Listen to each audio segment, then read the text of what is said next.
돌파를 하고 있는 이 5월 6일 지금 시점에서는 삼성전자가 이제 15% 오르고 시가총액으로 1,500조를 돌파를 하고 한국의 전력기기 회사들이 별로 이렇게 온 그런 회사들이 아니었었습니다. 한 5년 전 AI 사이클 참 대단한 것 같습니다. 이런 사이클 경험해 보신 적이 있으신가요? 아니요, 없죠. 저도 처음 보는 사이클이고요. 네.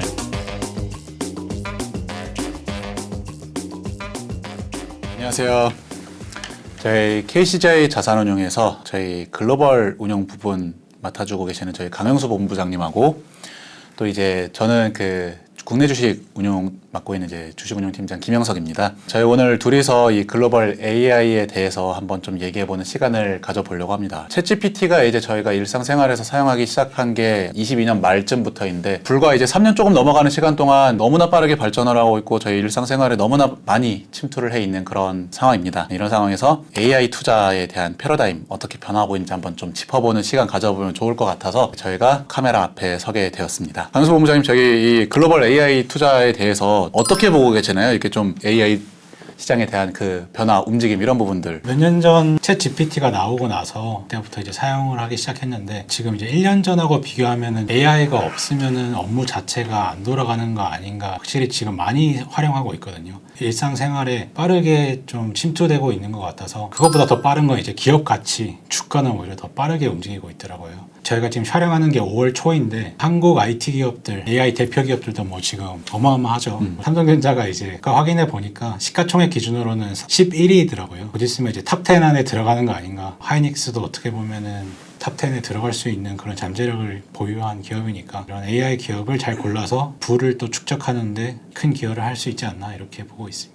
이번에 요 콘텐츠 기 위해서 뭐 슬라이드나 이런 부분들 좀 준비를 했는데 사실 뭐 이렇게 시각적인 이미지나 이런 부분들을 좀 공을 들인 것처럼 보이는데 이거 사실 별로 공을 많이 안 들였습니다. 이거 다 제미나이가 이미지 뚝딱 해가지고서 만들어낸 거예요. 그만큼 저희 일상생활에서 많이 사용하고 있는 그런 부분이라는 것을 좀 다시 한번 좀 체감을 할 수가 있을 것 같고요. 과거에 이제 AI 혁신이 점점 이런 연산 처리 속도에 대한 부분들이 이렇게 급속도로 빠르게 성장을 하면서 인프라에 대한 부분들이 좀 많이 중요시 되고 있는 것 같습니다. 그래서 또 본부장님 보시기에는 하드웨어 측면에서 본다라면은 어떤 부분들이 이제 굉장히 빠르게 또 성장을 하고 있고 제가 또 관심 있게 봐야 하는 그런 부분일까요? 과거에는 저희 PC 안에 있는 CPU를 많이 활용했었는데 사실 몇 년 전부터 엔비디아를 필두로 해서 GPU가 많이 강조되었죠. AMD라는 회사도 있지만 시장 점유율의 90% 이상은 이제 엔비디아가 갖고 있는데 어떻게 보면 이제 과거에는 순차적으로 데이터를 처리했는데 지금은 가속 컴퓨팅이라고 해서 병렬식으로 처리해서 좀 더 빨리 처리하는 게 대두가 되었고 지금 이제 GPU뿐만이 아니라 구글, TPU, 에이직이라고 또 이제 빅테크 기업들이 자체적으로 또 칩을 또 개발하고 있고요. 어떻게 보면 AI를 활용하기 위해서 고객들이 자체 칩도 개발하고 또 엔비디아의 범용 칩을 통해서 더욱더 빠르게 데이터를 처리하는 것 같습니다. 지금 뭐 황해 법칙이라고 젠슨 황이 얘기했는데 지난 10년간 컴퓨팅 효율이 30만 배 향상됐다고 하더라고요. 굉장히 빠른 속도로 기술 수준이 빠르게 발전하고 있습니다. 또 이제 인프라 관련해서도 지금 뭐 데이터 센터를 구축하는 게 빅테크들이 서로 경쟁하면서 지금 구축하고 있는데 사실 이게 지금 1년에 한 번 아니면 뭐 2번 정도 이제 데이터 센터 과잉이 아니냐 이런 우려들이 계속 나오고 있고 유명한 투자자들이 이런 이제 과잉 공급에 대해서 우려를 하고 있지만 또 분기 실적마다 발표하는 것을 보면은 데이터 센터를 지금 굉장히 경쟁적으로 지금 구축하고 있습니다. 이에 따라서 병목 현상이 지금 발생하고 있고요. 가장 대표적인 분야가 이제 메모리하고 빛 관련해서 광학 쪽이거든요. 또 국내 관련해서는 아마 김영석 팀장이 더 자세히 이제 설명드리겠지만 HBM4 램프업이 굉장히 좀 빠르게 되고 있고 글로벌 빅테크 CEO라든지 최고위 경영진들이 한국에 직접 방문해가지고 메모리를 또 확보하려고 지금 하고 있기 때문에 HBM 관련해서도 지금 병목 현상이 발생하고 있고 또 파운드리도 지금 TSMC를 필두로 삼성전자도 지금 이제 실적이 턴어라운드 하고 있다 이런 얘기가 나오는 것처럼 파운드리 쪽도 빠르게 성장하고 있습니다. 그리고 이제 데이터가 앞으로 연산이 더욱더 폭발적으로 증가하기 때문에 하나의 데이터 센터에서 데이터를 처리하는 게 아니라 여러 데이터 센터에서 데이터를 같이 처리하는 그런 이제 새로운 뭔가 네트워크가 필요한데 그때는 기존에 사용했던 하려면 구리에서 광학 네트워크가 또 필요하거든요. 그래서 이런 부분이 앞으로 이제 병목 현상이 발생할 것으로 보입니다. 그리고 이제 소프트웨어도 어떻게 보면 폭발적으로 발전하고 있고요. 자료에 따르면은 7개월마다 AI 성능이 2배씩 성장한다고 하더라고요. 저희가 이제 뭐 3가지 사례를 이제 언급했는데 그 챗 GPT로 유명한 오픈 AI가 있고 또 구글의 제미나이 그리고 엔스로픽의 클로드 이렇게 좀 3가지 소프트웨어들이 지금 이제 LLM 소프트웨어들이 좀 화두가 되고 있고 이거 외에도 뭐 그록이라든지 중국의 오픈소스 모델들이 화두가 되고 있습니다. 그래서 오픈 AI 같은 경우에는 AI 검색 광고도 수익 모델로 가동하려고 하고 있고요. 제미나이 같은 경우에는 지금 월마트라든지 유통업체랑 협업을 하려고 진행 중이고 엔스로픽 클로드 같은 경우에는 어떻게 보면 2등 업체였는데 매출이 빠르게 성장하고 있어서 연한상 기준으로는 1등 업체가 되는 거 아니냐 이렇게 좀 기대를 하고 있습니다. 그래서 이어서 이제 그럼 한국 시장을 한번 좀 볼까 합니다. 사실 저희가 이 콘텐츠를 이제 녹화를 해볼까라고 이제 결정을 했었던 게 한 4월쯤이었었고요. 그 시기에 이제 얘기를 하면서는 반도체도 좋고 메모리도 좋고 로봇도 있고 소프트웨어도 있고 이런 얘기들을 좀 두루두루 해보면 좋겠다라고 생각을 했었는데 지금 이 녹화를 하고 있는 이 5월 6일 지금 시점에서는 사실 뭐 오늘만 하더라도 장중에 삼성전자가 이제 15% 오르고 시가총액으로는 1,500조를 돌파를 하고 이런 상황이다 보니까 사실 준비한 내용들이 좀 무색한 부분들이 좀 없잖아 있습니다. 결국 말씀드리고 싶었던 부분은 빅테크 기업들이 계속해서 캐펙스를 쓰고 있고 그 캐펙스가 계속해서 높아져 가고 있는 추세입니다. 당장 최근에 이제 미국 빅테크 기업들의 이 실적 발표 컨콜에서도 구글과 아마존 같은 경우에는 캐펙스 전망치를 더 높여가고 있는 그런 모습들이 또 확인이 되고 있고요. 그러니까 이거에 비해서 지금 한국 기업들 삼성전자, 하이닉스를 포함한 메모리 공급사들의 이 캐펙스 증가율 속도는 수요 증가를 지금 못 따라가고 있는 그런 상황입니다. 그런 과정에서 결국에는 이 메모리 반도체 기업들의 이익 전망치가 굉장히 가파르게 상향 조정이 이루어지고 있는 상황이고요. 지금 이제 뭐 삼성전자 같은 경우는 올해 영업이익이 300조를 넘을 것이다라는 그런 전망치가 보편적인 컨센서스로 좀 형성이 되어 있는 상황인데요. 과거에 저희가 이제 메모리 호황기다 이럴 때 삼성전자가 분기에 한 10조 원 영업이익 번다라고 하면은 아유 잘했네 이런 식으로 좀 얘기를 많이 했었거든요. 근데 지금 올해 연간으로 300조를 번다라고 하면 분기에는 거의 한 100조 가까운 숫자가 이제 나오게 되는 건데 그만큼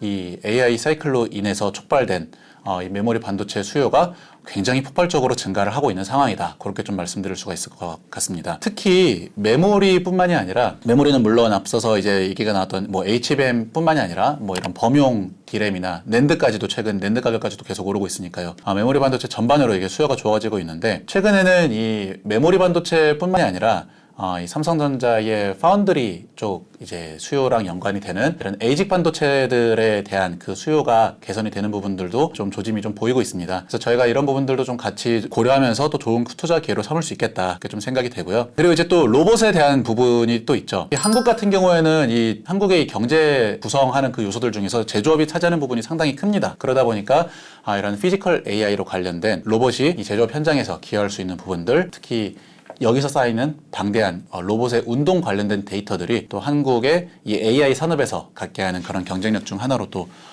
볼 수가 있을 것 같습니다. 보시면은 뭐 한국의 삼성전자 하이닉스가 전 세계 이 HBM 점유율을 90% 이상 차지를 하고 있습니다. 그리고 이제 HBM4가 이제 본격적으로 양산에 들어가게 되고 특히 이 HBM이 생산이 많이 늘어날수록 기존의 범용 이 D램을 생산하던 라인을 이제 HBM으로 돌리게 되면은 HBM 같은 경우는 기본적으로 웨이퍼 한 판에서 만들 수 있는 반도체 칩의 수가 많이 줄어들게 됩니다. 그래서 그로 인해서 전통적인 D램 같은 경우에는 공급 증가가 굉장히 낮게 이렇게 유지가 되는 요인으로 또 동시에 작용을 하게 되는 부분들이 있고요. 그래서 결국 이런 부분들이 이 한국 기업들의 이런 위상을 글로벌 위상을 점점 더 높여가는 그런 한 축이 또 되고 있다라고 볼 수 있을 것 같습니다.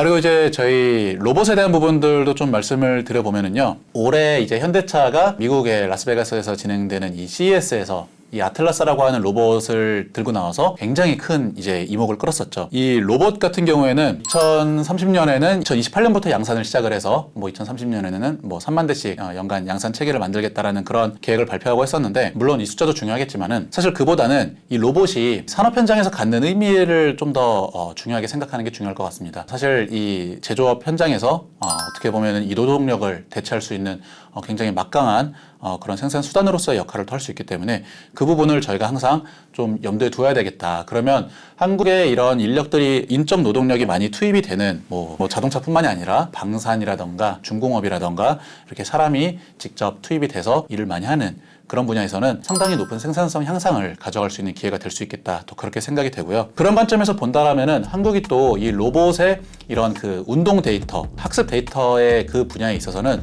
또 어떻게 보면 상당히 좀 우수한 경쟁력을 가지고 있다라고 볼 수 있을 것 같습니다. 저희가 LLM 같은 AI 모델이 급속도로 발전을 하는 과정에 있어서는 저희가 인터넷에 무수하게 많은 텍스트와 무수하게 많은 이미지 그리고 영상 데이터들이 있었어요. 근데 로봇 같은 경우에는 이 관절 운동이 얼마나 미세하게 작동해야 되는지, 액추에이터의 구동 값을 어떻게 책정을 해야 되는지 이거에 대한 데이터가 아직 거의 없는 상황이거든요. 근데 이 데이터를 쌓아가야 하는데 그러려면 결국 이거를 어디서 많이 쌓을 수가 있겠느냐. 결국에는 이 제조업 현장들이 많이 가지고 있는 그런 곳에서 많이 획득을 할 수가 있겠고, 그런 관점에서 본다라면은 뭐 자동차든 조선 방산이든 실제 산업 현장에 그런 생산 라인을 갖추고 있는 한국 기업들이 또 우수한 지위를 점할 수가 있겠다. 그런 생각이 또 듭니다. 저희가 이런 AI 투자 사이클에서 저희가 어떻게 투자 전략을 해서 가져가겠는가 고민을 해보면 개별 기업에 대한 분석도 굉장히 중요하겠고요. 이제 양적 분석, 퀀트 이런 접근법이라고도 하죠. 이런 측면에서 저희가 이 투자 기회들을 얼마나 다각도로 포착을 할 수 있겠는가, 이런 복합적인 측면들이 굉장히 많이 중요할 것 같습니다. 특히 미국과 한국의 이런 AI 밸류체인을 통해서 저희가 굉장히 급속도로 변하고 있는 AI 사이클에서 이런 미래를 대비하는 데에 또 좋은 그런 수단이 되지 않을까, 그렇게 좀 생각이 듭니다. 네, 그래서 좀 요약을 하면은 미국 쪽부터 말씀을 드리겠습니다. 미국 같은 경우에는 핵심 하드웨어, 지금 다른 국가에는 없는 하드웨어가 또 중요하고, 그리고 소프트웨어 같은 경우에는 전문 용어로는 프론티어 LLM 이라고 해서 가장 이제 성능이 좋은 LLM 소프트웨어들이 이제 각광받고 있는데요. 하드웨어부터 말씀드리면은 지금 연도별로 하이퍼스케일러라고 빅테크들이 얼마나 투자를 했는지 이런 좀 표시를 한 건데, 지금 이제 최근 실적 발표한 다음에 원래는 이제 내년에 6,300억 달러 정도를 이제 투자한다 이렇게 보고 있었는데, 증권사에서 또 며칠 전에는 내년에 1조 달러까지도 예상을 하고 있더라고요. 그래서 이 속도가 계속 가속화되는 거 아닌가 이렇게 좀 전망을 하고 있습니다. 그래서 이에 따라서 수혜를 받는 핵심 하드웨어는 또 등장할 것으로 보고요. 가장 대표적인 게 인프라, 네트워크 인프라라든지 파운드리, 메모리 이쪽이 좀 주목받을 것으로 기대합니다. 그리고 소프트웨어 관련해서는 지금 이제 상장되어 있는 기업들이 많이 있지는 않는데 올해를 시작으로 해서 아마 프론티어 LLM 회사들이 또 상장을 아마 할 것으로 기대됩니다. AI를 활용해서 실질적으로 돈을 벌어들이는 AI 네이티브 소프트웨어 회사들이 또 각광받을 것으로 기대하고 있습니다. AI 인프라 투자하고 소프트웨어 수익화 이 두 가지를 잘 골라내면은 S커브의 승자를 선별할 수 있을 것으로 기대됩니다. 이게 확실히 그 미국 기업들은 그게 참 큰 메리트인 것 같아요. 다양한 분야의 기업들이 또 많이 계속해서 또 상장을 하기도 하고, 뭐 물론 기존에 있는 혁신 기업들도 워낙에 다방면에서 두각을 많이 나타내는 그런 기업들이 많이 있는데, 미국 기업들의 가장 큰 장점 중 하나는 역시 그 다양성이지 않을까 싶은 생각이 좀 드네요. 그게 미국 같은 경우에는 하드웨어뿐만이 아니라 뭐 소프트웨어 기업도 있고 또 IT 서비스 기업도 어떻게 보면 혁신적인 기업들이 가장 많이 퍼진되어 있는 국가이고요. 어떻게 보면 실리콘밸리가 가장 이제 대표적인 예시인데, 요즘은 또 텍사스도 거론이 되는데 투자를 장려하고 뭐 스타트업들을 장려하는 분위기이기 때문에 이런 좀 혁신 기업들이 많이 포진되어 있는 것 같습니다. 한국 같은 경우에는 또 전 세계에서 가장 최고 수준의 기술력을 보유한 기업들이 또 많이 포진되어 있잖아요. 한국은 아무래도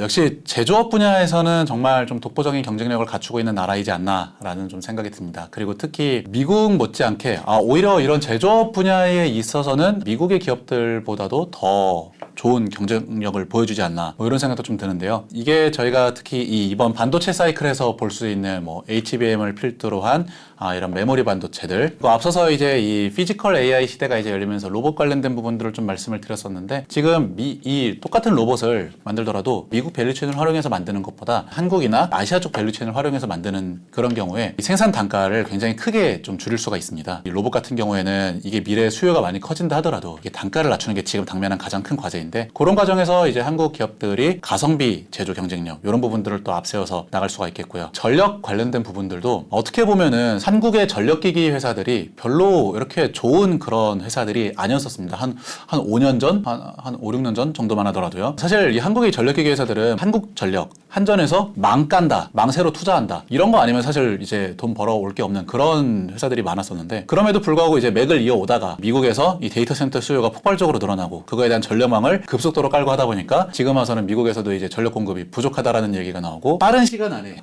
싼 가격으로 납기를 잘 맞추면서 배전반이나 기반이라던가 또 전선까지 포함해가지고서요. 전력 인프라에 대한 확충 수요가 빠르게 늘어나다 보니까 결국엔 그거를 또 제공해줄 수 있는 한국 기업들이 많이 또 각광을 받고 있는 그런 상황이죠. 자동차에 있어서 이런 그 소프트웨어 디파인드 비클로의 전환이 가속화되고 있는 부분들이라던가 또 헬스케어에서는 실제로 AI 기술을 신약 개발에 이제 적용을 해서 발전하고 있는 그런 부분들이 실제로 이제 적용이 되고 있는 부분들이기 때문에 이제 한국에서도 충분히 이런 이 AI 상업화 이 사이클에서 이제 미국의 이런 혁신 기업들 못지않는 성장 여력을 보여줄 수 있는 부분들이 많이 있지 않나 좀 그렇게 생각이 됩니다. 그래서 이제 저희가 AI 사이클의 시대의 한복판에서 저희가 뭐 이런 그 투자에 하는 관점에서는 또 어떤 부분들 또 미국에서 또 한국에서 어떤 생각들을 가지고 이제 투자에 임하는지 그런 부분들을 좀 같이 두루두루 좀 얘기를 해보는 시간을 가져보았습니다. AI 사이클 참 대단한 것 같습니다. 이런 사이클 경험해 보신 적이 있으신가요? 아니요, 저도 처음 보는 사이클이고요. 네. 그리고 이제 AI를 투자자 입장에서는 절대 무시 못하는 그런 이제 거대한 흐름으로 보고 있고요. 이 흐름이 중간에 이제 변동성은 클 수도 있는데 결국은 지금 모든 빅테크 기업들이 AGI라고 해서 궁극의 인공지능 수준까지 개발을 하기 위해서 계속 이제 경쟁력으로 투자하기 때문에 그 끝을 향해서 아마 당분간은 투자하지 않을까 이렇게 기대를 하고 있습니다. 그렇죠. 이 AGI는 아직 뭐 등장하지도 않았는데 이것까지 이제 붙어주게 된다라고만 하면은 이 수요는 정말 지금 시점에서는 참 끝을 가늠하기 힘든 것 같습니다. 그러면 오늘 저희가 이제 이 유튜브 콘텐츠로 공유드리고자 했었던 내용은 이렇게 해서 좀 마무리를 짓고자 합니다. KCJ 자산운용 많은 관심 부탁드리고 구독, 좋아요 부탁드립니다. 감사합니다. 감사합니다.